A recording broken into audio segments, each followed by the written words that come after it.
नहीं करती जांच की, वो हम करेंगे। छीछा लेदर तो हो चुका था 3 दिन में। देखिए, पता नहीं नीरज जी किस हवाले से बात कर रहे हैं, शायद उनको पता नहीं। अभी तक जितने भी एनकाउंटर हुआ है उसका इतिहास जरा जान लीजिए, और सुप्रीम कोर्ट के कई सारे जजमेंट है उसको जरा पढ़ लीजिए। ये जो न्यायिक जांच की जो बात कर रहे हैं, कोई नई प्रक्रिया नहीं है। हर एनकाउंटर के बाद ये नियम है कि वो जांच के दायरे में जाता है और एफआईआर भी होता है, और एफआईआर के समय अगर पुलिस दोषी पाया जाता है तो उस पर कार्रवाई होती है। ये एनकाउंटर के बाद की प्रक्रिया है ये, लेकिन बात हम इस पे नहीं कर रहे हैं। न्यायिक जांच तो होना ही है। आप क्या नए तरीके से ला दिए हैं क्या नियम? ये हर एनकाउंटर के बाद न्यायिक जांच होती है, हर एनकाउंटर के बाद एफआईआर होता है। ये कौन सी नई बात है? लेकिन बात असल मुद्दा ये है कि क्या बिहार में सही में कानून का राज है या पुलिस वालों या वर्दी वालों का राज चल रहा है? आपने खुद कहा, बहुत अच्छा सवाल किया। अगर भरत तिवारी जैसे युवक अगर एनकाउंटर से पहले, हालांकि एनकाउंटर में इसको नहीं कहूंगा, हत्या कहूंगा, अपनी हत्या से पहले अगर वो लाइव वीडियो नहीं चलाते तो पुलिस तो फिर कहानी बनाती।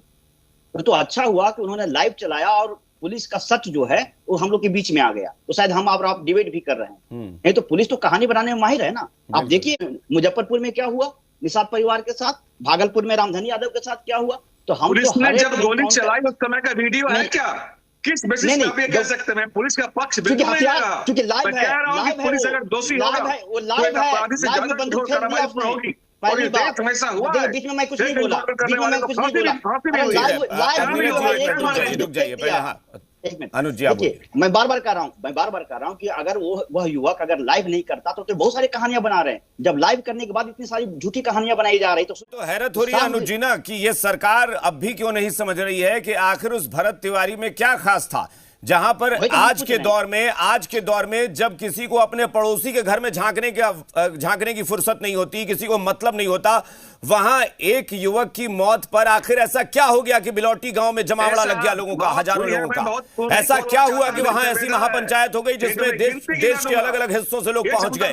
कुछ तो वजह रही है ना कि लोगों को लग रहा है कि इस युवक की हत्या की गई है। ये सिर्फ आपराधिक या युवक की हत्या नहीं है, ये भारत के लोकतंत्र और कानून की भी तो हत्या है। कहीं कानून में, लोकतंत्र में, संविधान में ऐसा प्रावधान नहीं है कि किसी भी अपराधी को है जो कि एनकाउंटर कर दीजिए। एनकाउंटर का मतलब समझते हैं आप? मुठभेड़ होता है हिंदी में। जहां अगर पुलिस कार्रवाई करने गई है, वहां अपराधी अगर पुलिस पे कार्रवाई करती है, गोली चलाता है, तो पुलिस क्या करती है? अपनी जान माल की रक्षा के लिए गोली चलाती है और फिर उसको अदालत में ले जाने का है।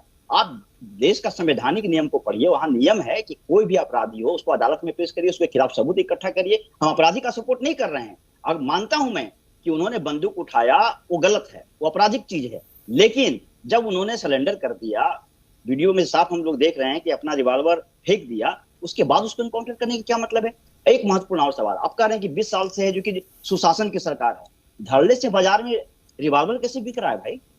आपने देखा होगा पटना से शहरों में कई सारे अपराधी हवा में बंदूक चलाते हुए दिख जाते होंगे। आप बताइए, गोपाल खुनका साहब का मर्डर हो गया था, भाई कुछ भी कह देंगे अनुज जी। ये कहां से? अरे अनुज जी कुछ भी कह देंगे। ये तो अभी सरकार की स्थिति ये हो गई है ना कि अपना चेहरा साफ करने के लिए कुछ भी बोल देंगे। हो सकता है कह देंगे कि पाकिस्तान से रिवॉल्वर मंगवाया था, ये भी कह देंगे वो। बिल्कुल, ये कुछ भी बोल देंगे इस वक्त।